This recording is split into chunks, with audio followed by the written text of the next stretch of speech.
반격하라, 반격하라, 반격하라라는 제목으로 하나님 말씀 증거하도록 하겠습니다. 사도 바울은 13개의 서신을 썼습니다. 그중에 마지막 서신이 디모데 후서고, 또 디모데 후서 가운데 오늘 내용이 마지막 장입니다. 그러니까 마지막 중에 마지막이다 이렇게 말할 수 있다는 것입니다. 약간은 비장감이 있죠. 어떤 의미에서 제일 마지막이기 때문에 클라이막스라고 생각이 또 듭니다. 가장 중요한 거를 말씀했다고 얘기합니다. 오늘 1절을 보니까 비장감이 있습니다. 1절 한번 읽겠습니다. 시작. 하나님 아까 살아있는 자와 죽은 자를 심판하실 그리스도 예수 앞에서 그가 나타나실 것과 그의 나라를 두고 엄히 명하노니. 지금 하나님 앞에 서 있다, 또 그리스도 예수 앞에 서 있다, 그냥 그렇게 말하지 않냐고, 살아있는 자와 죽은 자를 심판하실 예수 그리스도 이렇게 표현하고, 나타나실 일, 주님의 임재와 또 재림을 말하는 거죠. 그의 나라를 두고 엄히 명한다. 뭐 3중 4중으로 강조하고 또 강조하고 있다라는 것입니다. 무슨 얘기예요? 중요하다는 거죠. 꼭 중요한 얘기니까 잘 들어, 그런 얘기죠. 2절의 내용이 뭐예요? 너는 말씀을 전파하라. 그러니까 사도 바울은 마음속에 품은 게 딱 하나예요. 너는 말씀을 전파하라. 우리 1장에도 보면은 그 디모데를 향해서 시작할 때 뭐라 그랬습니까? 1장 7절인가요? 1장 8절에네. 복음과 함께 고난을 받으라. 시작이 복음과 함께 고난을 받으라. 하나님 우리에게 주신 마음은 두려워하는 마음이 아니고 능력과 사랑과 절제하는 마음이고 복음과 함께 고난 받으라. 그리고 마지막 4장 2절에서도 말하기를 너는 말씀을 전파하라. 이게 바울의 진심이었다는 것입니다. 그런데 이게 앞부분에서 얘기하는 내용과 지금 4장에서 얘기하는 내용이 좀 분위기가 사뭇 다른 것 같습니다. 우리 앞부분에서는 사실 디모데에게 이게 격려의 편지를 쓴 건데, 왜 격려의 편지를 썼냐 하면 디모데는 한마디로 얘기해서 소심한 남자입니다. 소심하고 눈물 많고 그리고 두려움이 많잖아요. 그래서 1장 7절에 하나님이 주신 마음은 두려운 마음 아니다, 능력, 사랑, 절제하는 마음이다 이렇게 얘기를 하고, 또 되게 부끄러워하는 것 같아요. 그래서 복음을 부끄러워하지 말라 이렇게 얘기하고, 그러니까 전반적으로 이렇게 눌려 있으니까 그를 격려하는 겁니다. 야, 힘내, 계속 해야 되지 않아, 일어서야 되지 않아, 눌리면 안 되고 도망가면 안 돼, 고난 온다고 도망가고 두려워하면 안 돼, 고난과 함께 복음과 함께 고난 받아야 돼. 그 부끄러움 그거 감수하려도 능력이 뭔지 알아? 부끄러워도 계속 하는 거야. 그런 격려의 말씀들이 앞부분에 쭉 나왔다라는 것입니다. 근데 4장에 보면요, 내용이 달라요. 이제는 반격하는 얘기예요. 적극적인 얘기라고. 그래서 2절과 5절이, 2절의 내용은 말씀을 전파하라는 얘기고 5절의 내용은 그거 계속하라 그런 뜻이거든요.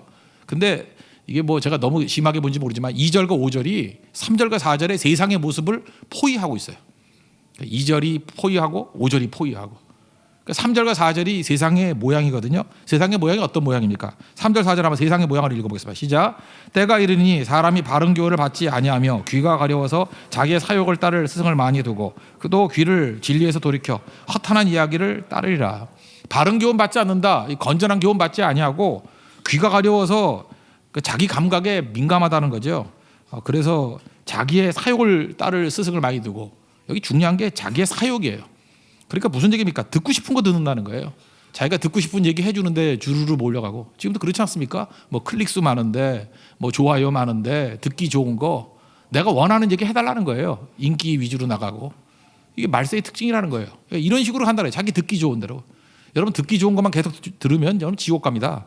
그죠? 들을 때 막 화도 나야 되고 분노도 일어나야 되고 당황도 돼야 되고, 야 큰일 났다 이런 생각이 드는 말씀이 들어야 되는 게 진짜 생명의 말씀인데, 듣기 좋은 소리만 따라다닌다는 거예요. 이게 세상의 특징이라는 것입니다. 그리고 허탄한 이야기를 따르리니, 뭐 엉뚱한 이야기들, 말도 안 되는 흥미를 자아내는 얘기들, 이게 세상의 특징이라는 것입니다. 특징이 뭐예요? 자기 사랑이죠. 3장 2절부터 18가지 말세의 징조 살폈잖아요. 첫 번째가 뭐였어요? 자기를 사랑하고 자기 사욕을 조칠 스승을 많이 만들고, 똑같다는 거예요. 자기 사랑이라는 거예요. 자기. 말세가 되면 특징이 자기 사랑, 자기밖에 모른다는 거예요. 오로지 자기. 여러분 선악과를 먹었던 이유가 무엇입니까? 배고파서 먹은 게 아니잖아요. 먹을 거 지천에 깔려 있었어요. 그거 먹으면 하나님같이 된다. 자기 사랑이에요. 그래서 자기 사랑으로 계속 행동하다 보면 이 선악과의 인생이 되고 나중에는 망하는 인생이 된다라는 것입니다. 심지어 좋은 일을 해도요, 자기 유익을 위해서 하는 거예요. 내가 얼마나 좋은 평판을 얻을까, 얼마나 내가 만족할 것인가. 어떤 거 끝나고 난 다음에도 이게 잘 되는지 안 되는지를 뭐로 판가름하느냐 하면은 하나님께 영광이 되고 하나님 기쁨이 되느냐가 아니라 내가 만족한가, 내가 기분이 좋은가, 그걸로 판단하는 시대가 되었다는 것입니다. 이게 악한 거죠. 내가 뭐 그렇게 중요한데요. 사람들이 이게 관계 속에서도 자기가 무시당하는 거 못 견뎌요. 자기가 불이익당하는 거 못 견뎌요. 내가 그렇게 뭔데? 그래, 말세의 특징이 뭐예요? 나밖에 없다는 거예요. 이 사욕에 사로잡혀 있는 모든 세상인데 이거를 포위해야 된다는 거예요. 어떻게 포기해요? 2절 말씀 전파하는 것으로 포위하고 5절 그거 계속하는 거 keep going 하는 것으로 포위해야 된다는 것입니다. 먼저 한번 2절 읽겠습니다. 시작. 너는 말씀을 전파하라. 때를 얻든지 못 얻든지 항상 힘쓰라. 범사의 오래 참음과 가르침으로 경책하며 경계하며 권하라. 때를 얻든지 못 얻든지 이게 무슨 뜻입니까? 모든 기회를 활용하라는 거예요. 핑계대지 말라는 거예요. 뭐 때가 안 돼서 안 합니다 이러지 말고 때를 얻든지 못 얻든지 그런 게 어딨냐는 거예요. 무조건이에요. 무조건 너는 말씀을 전파하라 그런 얘기죠. 그리고 오래 참음과 가르침으로 그러니까 인내가 필요하다는 거예요. 뭐 어렵다고 뭐 단기적으로 열매 나오고 안 나오고의 그런 관계가 아니라 포위망 적이 싱싱하게 살아있다 할 때도 포위망을 흐트리지 말고 포위망을 좁혀가라는 거예요. 그리고 경책하고 경계하고 권하라. 이 경책 correct 그 rebuke 비난하고 그 다음에 위로하라는 거 위로 그죠? encourage. 그 무슨 얘기야? 모든 거 다 동원해 가지고 여기서 말하는 그 경책이 뭐냐? 알람 울리다. 알람 막 울리고 그다음에 사람들이 듣기 좋은 소리만 들으려고 그럴 때 리부크 비난도 해가면서 그렇게 사는 거 아니다. 너 그러다 지옥 간다. 그러다 망한다. 이렇게 전개하면서 말씀을 계속해서 전파하라는 거예요. 그리고 마지막에는 위로도 해주면서 인커리징도 하면서 그 무슨 얘기예요? 뭐 간단히 얘기하면 말씀 전파하는 거에 올인하라는 거예요. 그게 바울의 마음에 그렇게 포위망을 갖춰가라는 거예요.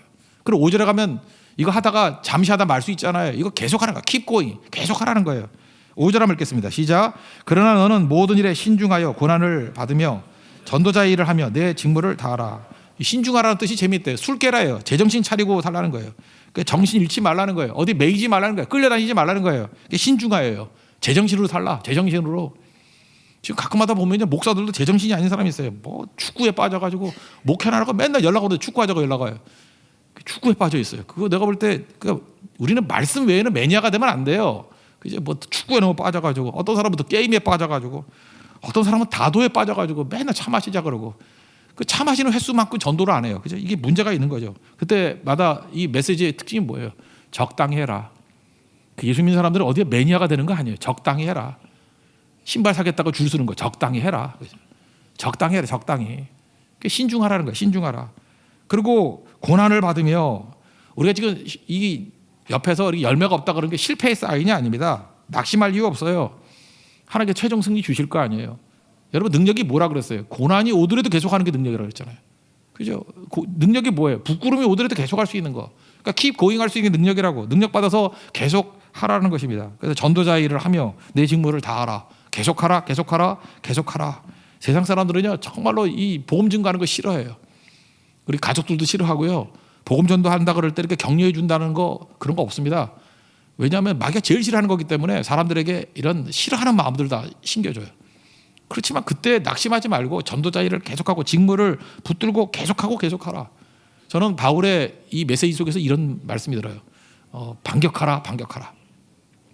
여기 아까 2절에서 더 살피지 않았는데 힘쓰며라는 게 나오죠. 4장 2절에 힘쓰며 항상 힘쓰라. 힘쓰라는 뜻이 1차적으로 애쓴다 그런 뜻도 있지만 2차적인 의미가 뭐였냐면 공격하다, 선제 공격하다, 반격하다 이런 뜻이 있어요. 그러니까 항상 힘쓰라 이게 무슨 뜻이에요? 야 복음 증거하는 거예요. 반격하라는 거예요. 반격하라. 디모데야 너 이렇게 소심하게 눌러만 있지 말고 이제는 적극적으로 반격하라. 대반격하라. 선제 공격하라 그런 뜻이에요. 복음 증거는요 기다렸다가 때가 되면 그런 게 아니에요. 선제 공격하는 거예요. 먼저 가는 거예요. 먼저 시작할 줄 아는 그런 모습이 있어야 된다는 것입니다. 저는 금년에도 15번 선교가 있었는데 이번 인도 선교가 마지막인 줄 알았더니 또 생기더라고요. 또 뭐 충남 예산에서 예산이 짜여졌다고 또 오래요 우리. 그죠? 그래서 또 12월 13일 또 갑니다. 반격하고 또 오라 그러는 것 같아요. 뭐 군성교도 오라 그러고 그때마다 눌리지 말고 계속해서 포위망을 좁혀나가라는 거예요. 반격하라. 사도 바울은 이 권면을 하고 난 다음에 자기 간증같이 얘기하는 거예요. 나 그렇게 살았거든. 이제 곧 죽을 건데 나 그렇게 살았어. 그게 6절부터 8절까지 얘기입니다. 한번 읽겠습니다. 시작. 전제와 같이 내가 벌써 부어지고 나의 떠날 시각이 가까웠도다. 나는 선한 싸움을 싸우고 나의 달려갈 길을 마치고 믿음을 지켰으니 이제 후로는 나를 위하여 의의 면류관이 예비되었으므로 주곧 의로우신 재판장이 그날에 내게 주실 것이며 내게만 아니라 주의 나타나심을 사모하는 모든 자에게도니라. 이제 장례식 때 제일 많이 읽는 성경 중에 하나가 이 구절이거든요. 사실 이 구절 여러분들 장례식 때 읽을 게 아니라 먼저 읽어야 됩니다. 이 고백이 있고 장례식 때 이 설교를 할 때 좀 자신 있게 설교할 수 있는 분들이 되십시오. 저도 마찬가지고. 사실 디모데후서 4장 6절부터 8절까지 설교를 하는데 잠깐만 이거 아닌데라는 생각이 들어요. 이거 아닌데 이렇게 안 살았는데 이분 그죠? 선한 싸움을 싸우고 선한 싸움을 피했는데 그런 생각이 많이 들어요. 그죠? 나의 달릴 길을 마치고 출발도 한 적이 없었는데 그죠? 믿음을 지켰는데 믿음을 버렸는데 그런 생각이 들어요. 의의 멸관이 예비되었는데 글쎄 그런 생각이 들어요. 글쎄 부끄러운 구원이나 받았을까? 글쎄 그런 생각이 들 때가 많아요. 우리가 사도 바울은 이 고백을 하잖아요. 전제와 같이 내가 벌써 부어지고 떠날 기약이 가까웠다. 그리고 회상하는 것이 선한 싸움을 싸웠다. 달려갈 길을 마쳤다. 믿음 지켰다. 이제 의로우신 재판장 예수님께서 나에게 의의 면류관을 예비하셨을 것이다. 우리뿐만 아니라 장차 올 너희들에게도 예비된 거다.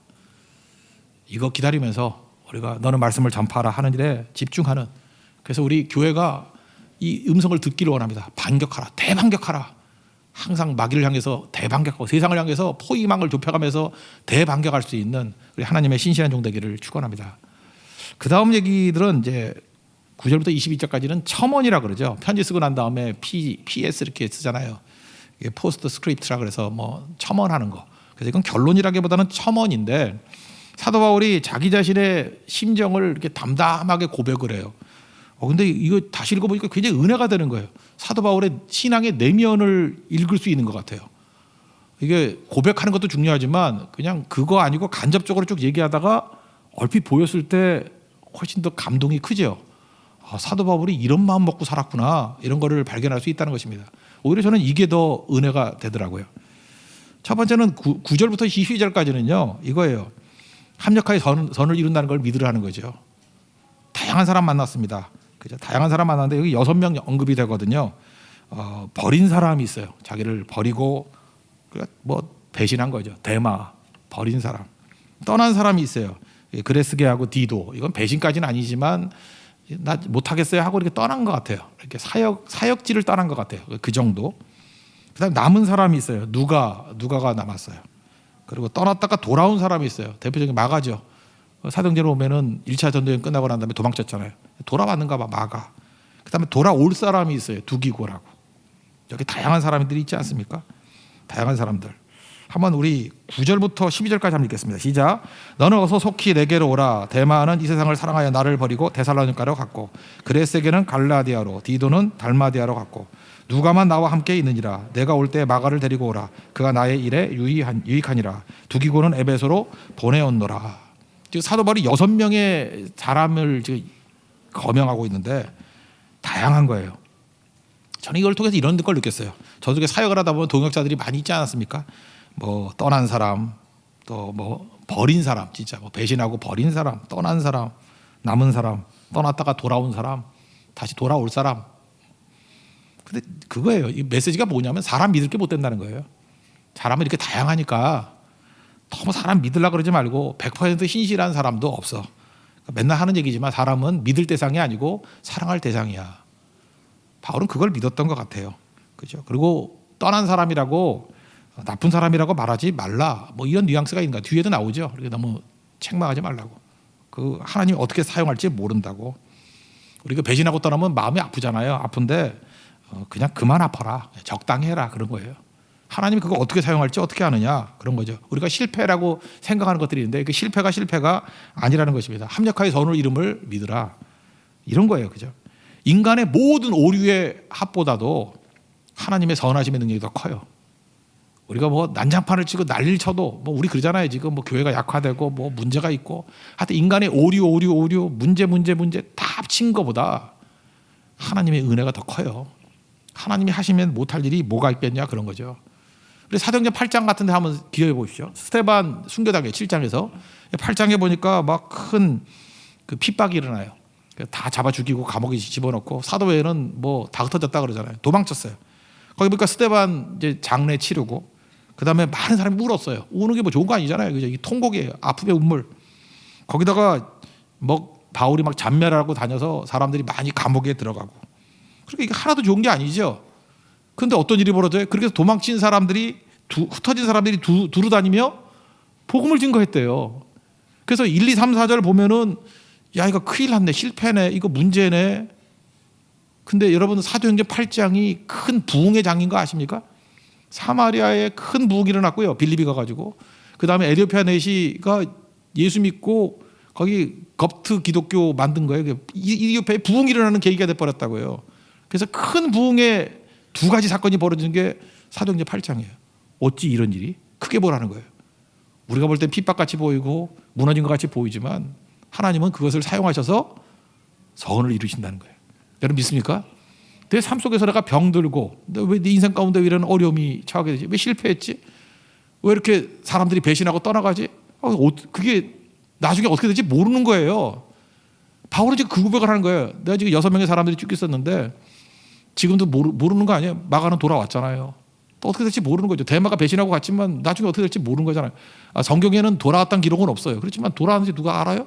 천국 가서 확인해봐서 여기서 계속 대마는 뭐 떠나고 갔다 배신자 그래도 천국에 가서 거기서 안녕하세요 그리고 인사하면 얼마나 민망할 거예요, 그죠? 모를 일이라고. 그러니까 함부로 낙심하거나 좌절하거나 그럴 필요 없다라는 거죠. 또 사도행전 19장에 가면요, 11장 19절에 가면은 똑같아요. 그때 스데반의 일로 말미암아 환란 때문에 많이 흩어졌어요. 흩어져 있는 사람 중에 많은 사람들이요 유대인들에게만 말씀을 증거했어요. 그런데 흩어지니까 새로운 도전 의식이 생기잖아요. 어떤 사람이 시키지도 않았는데 구브로와 구레네에서 온 몇 사람들이 헬라인에게도 말씀을 증거했어요. 그때 주의 손이 함께해서 다 그들이 믿고 주께로 돌아왔어요. 잘 보세요. 이게 환란 때문에 이루어진 일이 엄청 많죠. 이방인들에게 복음 증거하는 일들이 막 벌어지잖아요. 이게 뭐예요? 환란 안 당했으면 이 사람들 자기들끼리 모여가지고 우리 여기가 조싸오니 그러고 있을 사람들이라고요. 모를 일이에요. 그래서 우리가 생각할 때 좋은 사람 나쁜 사람 그건 내 생각이에요. 좋은 일 나쁜 일 그건 내 생각이라고. 하다못해 중국 사람들이 새옹지마 그랬잖아요. 뭐 말 한 마리가 도망쳤더니 나쁘다. 뭐 몇 마리 끌고 왔다면 좋다. 그거 타다가 애가 떨어져 다리 부러졌다면 나쁘다. 그래서 군대 안 갔다며 살았다. 뭐 그런 거 아니에요. 그러니까 인간이 뭐예요? 이게 좋다 나쁘다 말하는 게 방정 맞아진다는 거예요. 그러니까 입 꾹 다물고 있으라는 거예요. 뭘 믿어야 돼요? 하나님이 합력하여 선을 이루는 거. 저는 어거스틴이 대표적인 예라고 생각하는데 어거스틴 어머니가 모니카잖아요. 그 아들이 하도 방탕해가지고 뭐 맨날 기도하는 엄마예요. 근데 기도해도 애가 말을 안 듣네. 근데 로마로 간대요. 여기서도 방탕했는데 로마 가면 얼마나 방탕할까 뭐 이런 거죠. 그죠? 이거 큰일 났다. 그래서 하나님 앞에 금식 기도하면서 아들 절대 로마 못 가게 해주세요. 붙들어 주세요. 그랬는데 갔어요. 하나님이 내 기도 안 들어줬다 그랬는데 거기 가서 암브로스 만나가지고 탕자에서 성 어거스틴 됐잖아요. 모를 일이에요. 모를 일. 여러분 엄마들 명심하세요. 여러분들이 여러분 머릿속을 가지고 맨날 기도하니까 문제예요. 하나님 뜻대로 기도해야지 여러분의 기대대로 기도하면은 어떻게 될지 모른다고. 잠깐 내 품 안에 둘라 그러면은 잔챙이 돼요. 막 풀어놓고 하나님 나는 이해가 잘 안 되는데 나는 원래 이해가 잘 안 돼요. 그죠? 이해가 잘 안 돼요. 이해가 안 돼도 한 달밖에 안 남았죠. 이해는 가요. 이제 간다고. 예. 그러니까 중요한 게 하나님 뜻대로 해주세요. 하나님이 가장 좋은 거 주실 거 아니에요. 그러니까 바울이 이런 마음 가졌다가 내면에 6명 보니까 이러저러한 사람 다 있는데 나 이거 갖고 판단 안 하기를 원한다. 하나님께 맡기고 살기를 원한다. 여러분 인생이 그래요. 그래서 예수 믿는 사람들은요 일이 일비하지 않습니다. 우리 뭘 믿어요? 최종 승리를 믿어요. 하나님께서 합력하여 선을 이루심을 믿습니다. 그게 우리의 자세가 돼야 된다는 것입니다. 그리고 그 다음에 그의 마음에서 느끼는 게 뭐냐면 되게 가볍게 사는 거예요. 단순하게 살면서 주만 바라보는 거예요. 그런 게 보이거든요. 얼마나 단순하게 13절 한번 보세요. 13절 읽겠습니다. 시작. 내가 올 때 내가 들어와 가보의 집에 둔 겉옷을 가지고 오고 또 책은 특별히 가죽 종이에 쓴 것을 가져오라. 그러니까 그의 뭐 죽을 때 소망이 뭐예요? 그냥 겉옷 하나. 야, 추우니까 겉옷 좀 갖고 와. 그리고 가죽 종이에 쓴 책이 성경책이거든요. 구약의 그 헬라어로 번역된 70인역이라고 생각을 해요. 그래서 70인역 성경책 갖고 와라. 그러니까 뭐예요? 자기가 뭐 아는 게 필요 없다는 거예요. 인생 가볍게 사는 거예요. 나는 겉옷 하나 있으면 되고 말씀 붙들고 살 거야 이런 거죠. 여러분 시간이 가면 갈수록 잠깐만 무겁게 사는 인생들은 그건 정말 문제가 있는 사람이에요. 나이가 갈수록 잠깐 이렇게 줄여나가야 돼요. 단순하게 위기 상황이 오고 몸이 약해지고 그러면 잠깐 정리를 해야 돼요. 그래서 주만 바라보고 내 인생은 단순하게 욕심 다 죽이고 잠깐 이렇게 벌려나가면 안 된다고. 뭐 나이 60이 됐는데 일 더 벌리고 70이 됐는데 더 벌리고 주님의 일을 벌리는 건 좋은데 자기 일 벌려가지고 뭐 욕망 채우겠다 그런 것만큼 어리석은 게 없다라는 거예요. 제가 요즘에 보니까 그 여자분들보다 남자분들이 나이가 들수록 좀 불행해지는 것 같아. 여자분들은 나이가 들면 중요해지는 것 같아요. 점점. 애들도 아빠 돈으로 컸으면서도 엄마만 찾아. 그죠? 이렇게 엄마만 찾고. 여자는 계속 중요해지고, 그죠? 굉장히 중요해져. 가치가 있고, 어디 가서 환영받고, 여자를 보고 다 웃어주고, 무시 안 하고. 남자들은 시간이 가면 갈수록 약해지고, 무시당하고, 그래서 그 이상해지는 것 같아요. 그 초딩 그 뭐 오답 문제 그 농담으로 그런 거 있잖아요. 술 취해서 거리에서 소리 지르고 노래 부르는 걸 뭐라 그러냐. 그래서 사자성어 써라. 박스 가. 원래 정답은 고성방가인데 답을 그랬잖아. 아빠인가 이렇게 썼대잖아요. 그래서 중요한 건 선생님이 이걸 또 맞았다고 해줘서 이게 진짜 말세지. 이 아빠인가가 어떻게 맞아요, 그죠? 이게 재밌다가 맞겠다 그러는데 이게 문제가 되죠. 뭐 이런 얘기 들어올 때마다 유머인데 슬퍼요. 뭐 불났을 때 여자가 뭐 먼저 끌어오는 거 뭐라 도 자녀 끌고 오고 두 번째 집 문서 갖고 나오고 세 번째 개래. 네 번째가 남편이더라고요. 그래서 남편이라도 데리고 나오자니 남편 몰래 조용히 나온다. 그런 얘기더라고요. 이게 웃자고 하는 얘기 같이 보이지만 이게 굉장히 아픈 얘기죠. 이게 그러니까 오히려 남자들이 나이 들면서 믿음이 더 좋아지는 것 같아요. 왜냐하면 다 버리라고요. 욕만 갖지 말고 이제 주만 바라보고 살아야지 누구를 바라보고 살겠어. 그죠? 이런 거 갖고 너무 연연하지 말고 어려울수록 우선순위가 뭔지를 알게 된다라는 것입니다. 사도 바울은 다메섹 도상에서 예수님 만나고 난 다음에 그의 삶 가운데 예수님만 보이는 거예요. 그래서 여러분 보세요. 바울 여러분 인간적인 눈으로 볼 때 말년에 초라했어요. 아무것도 없어요. 다 떠나가 버렸다고. 사람이 그래요. 이렇게 뭐 사람도 복잡복잡 모이고 뭐 돈도 좀 모이고 뭐 영양제도 모이고 그래야 사람이 모이는 거지. 아니면 떠나가요 다. 예수님도 그랬잖아요. 십자가 지신다 그랬더니 다 떠나가요. 조롱하고 그죠? 뭐 너 따르는 자가 어디 있냐 그러고 남은 구원하였을 때 지는 구원 못한다 그러고 막 비웃고 막 그런다고. 예수님도 마지막에 초라했어요. 그죠? 물론 부활의 능력이 있지만 바울도 죽을 때 초라했어요. 없다잖아요 사람들. 근데 그 얘기에서 강점이 뭔지 알아요? 그래도 난 주만 바라본다는 거예요. 이게 참 놀라운 거죠.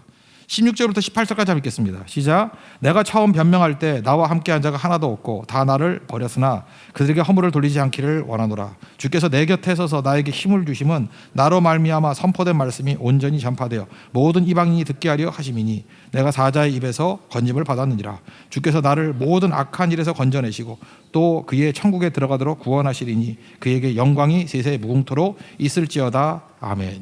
사도 바울이 지금 어려운 가운데 초라한 상황에 놓여 있지만 한마디로 얘기해서 뭐예요? 사람이 안 보여 그거죠. 나는 지금 사람이 안 보여. 오직 주만 보여. 그거죠. 어려움에서 사람이 보이면 낙심하고 좌절하고 열받고 그러는데 나는 사람이 안 보여. 주님만 보여. 이게 바울의 마음이에요. 그래서 17절 보세요. 주께서 내 곁에 서서 나에게 힘을 주셨다고. 힘 주신 일이 뭐예요? 나로 말미암아 선포된 말씀이 온전히 전파돼서 이방인들도 구원받게 하는 거라고. 그거예요. 그래서 주님께서 나를 사자의 입에서 건져주시고 모든 악한 일에서 건져주시고 나에게 구원 주실 거라고. 이 고백이 뭐예요? 주님만 보인다는 거야. 주님만 보인다. 나 주만 보고 사는 거야. 보이니까 그 얘기하죠. 사람 보이면 뭐 이가 갈린다. 그놈 어떻게 되는지 뭐 두고 보자. 뭐 이런 게 없잖아요. 사람이 안 보여요. 여러분 시간이 가면 갈수록 여러분들이 믿음이 뭔지 아십니까? 사람이 안 보이고 주님만 보이는 거예요. 그게 힘입니다. 찬송가 288장 3절에 나오잖아요. 세상 가나는 간 곳 없고 구속한 주만 보이도다. 그게 간증이에요. 그럼 승리하는 거예요. 이것이 나의 간증, 이것이 나의 찬송이라고. 여러분 이것저것 보이니까 한번 보세요. 주님 바라보는데 두려움에 빠진 사람이 누가 있고 주님 바라보는데 이 질식할 것 같은 느낌 받는 사람이 누가 있겠어요. 잠깐 뭐가 보이는 거예요. 마귀는 우리에게 문제가 보이게 만들고 사람이 보이게 만들고 환경이 보이게 만들고 자꾸 그러고 보는 게 중요한 거라고요. 바울같이 이렇게 압박당한 사람이 누가 있어요. 주님 바라보니까 능력 가운데 서게 되죠. 여러분들도 주님 바라보면 새 힘 얻게 되는 걸 믿으시기 바랍니다. 또 주님 바라보면 여러분 모든 육체적인 병, 마음의 병 다 치유함을 받습니다. 믿습니까? 주님 바라보는 종이 되길 원한다는 거예요. 그리고 마지막 인사하고 저는 바울의 이 기도가 너무 좋다고 생각해요. 축복하잖아요. 축복. 22절 다 가시겠습니다. 시작. 나는 주께서 내 심령에 함께 계시기를 바라노니 은혜가 너희와 함께 있을지어다. 내일부터 인도 선교도 떠나고 여러분 마지막 12월 한 달 이제 마무리도 지을 건데 그 유진 피터슨의 메시지 성경 보니까 아주 간단히 번역했더라고요. God be with you. 하나님이 너와 함께 하길 원하고 Grace be with you. 은혜가 너와 함께 하길 원한다. 적어도 우리 한 주간 동안에는 인도에서든 우리 국내에서든 우리 축복과 인사가 이 4장 22절의 인사가 되길 원합니다. 옆 사람에게 한번 인사 나눕시다. God be with you. Grace be with you. 하나님이 함께하길 원합니다. 그럼 승리하는 거고, 모든 어려움이 있을 때마다 은혜가 함께하길 원합니다. 그럼 능히 승리할 것입니다. 이 축복이 여러분 삶 가운데 그대로 임하기를 원합니다. 모두 자리에서 일어나겠습니다. 주가 일하시네 찬양했습니다. 합력하여 선을 이루십니다. 주님이 일하십니다. 주님이 우리와 함께 하시고 은혜가 우리와 함께 합니다. 승리할 것입니다. 우리 주님의 그 은총을 바라보는 시간이 되기를 원합니다. 날이 저물어 갈 때